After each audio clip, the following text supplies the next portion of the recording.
ঘন কুয়াশা ও হালকা বাতাসের কারণে শীতের তীব্রতা বেড়েছে লক্ষ্মীপুরের রামগতি উপজেলায়। ঘন কুয়াশায় সড়ক ও নৌপথে যান চলাচল ব্যাহত হচ্ছে। এতে সবচেয়ে বেশি ভোগান্তিতে পড়েছেন খেটে খাওয়া মানুষ। প্রচণ্ড শীত, শীতের কারণে দোকানে কোনো লোকজন আসে না, কাস্টমার নাই, যা দুই একজন আসে তারাও চলে যায়। দেখেন শীতের কারণে কি প্রচণ্ড ঠান্ডা, তার জন্য আমি 2টা জ্যাকেট গায়ে দিয়েছি। কুয়াশার কারণে গাড়ি চালাইতে পারি না, অনেক শীত, 4টা 5টা গায়ে দিছি। শীত তো লাগে, বাতাসের কারণে শীত আরো বেশি লাগে। কারণে হরেন বাজে বাজে যাইতে হয় যে টলার পরে নাকি আতঙ্কিত থাকতে হয়। রামগতির আবহাওয়া পর্যবেক্ষণ কেন্দ্রের তথ্য অনুযায়ী 7 জানুয়ারি বুধবার সর্বনিম্ন তাপমাত্রা রেকর্ড করা হয়েছে 10 ডিগ্রি সেলসিয়াস, আর বাতাসের আর্দ্রতা ছিল 99%। মৌসুমের স্বাভাবিক লঘুচাপ দক্ষিণ বঙ্গোপসাগরে অবস্থান করছে। এর একটি বর্ধিতাংশ উত্তর বঙ্গোপসাগর পর্যন্ত বিস্তৃত রয়েছে। এর ফলে সারা দেশের আকাশ আংশিক মেঘলা সহ এবং আবহাওয়া শুষ্ক অবস্থা রয়েছে। মধ্যরাত থেকে সকাল পর্যন্ত সারা দেশে মাঝারি থেকে ঘন কুয়াশা পড়ার সম্ভাবনা রয়েছে।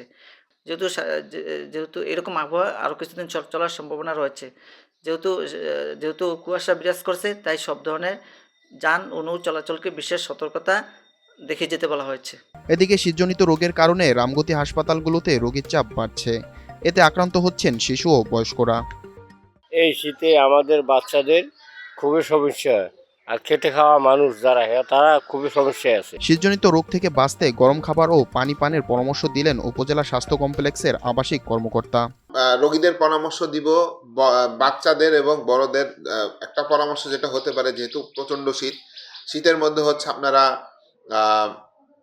গরম পানি, যতটুকু হালকা কুসুম গরম পানি দিয়ে আপনারা হচ্ছে হাত পা যেটা ধোন বা হচ্ছে গোসল করেন বা হচ্ছে অজুর কাজ করেন, সেটা করতে পারেন। কারণ গ্রামের পানিতে এমনি অনেক ঠান্ডা থাকে, তো ওইটা থেকে হচ্ছে ঠান্ডার ভাবটা বাড়তে পারে। আর হচ্ছে খাবার দাবার হচ্ছে হাত পা পরিষ্কার থাকবে, কারণ ডায়রিয়ার ছড়ানোর মেইন কারণ হচ্ছে অপরিষ্কার থাকা। ফুটিয়ে পানি খাইতে হবে। আপনারা আসবাবপত্র যাই ইউজ করেন খাবার দাবারের জন্য, সেটা যদি ধুয়ে ইউজ করে, পরিষ্কার ফুটানো পানি দিয়ে যদি ধুতে পারেন তাহলে সেটা খুবই ভালো। একদমই যদি না পারেন, ডিপ টিউবওয়েলের পানি যদি ইউজ করতে পারেন, কারণ ওটা তো আসলে ফুটানোর প্রয়োজন নেই, ওটা সরাসরি বিশুদ্ধই থাকে। পুকুর বা হচ্ছে খালের পানি হচ্ছে সরাসরি খাওয়া, এটা হচ্ছে শরীরের জন্য খারাপ। সরকার থেকে সার্বিক সহযোগিতা চান প্রচণ্ড শীতে বিপর্যস্ত খেটে খাওয়া মানুষেরা।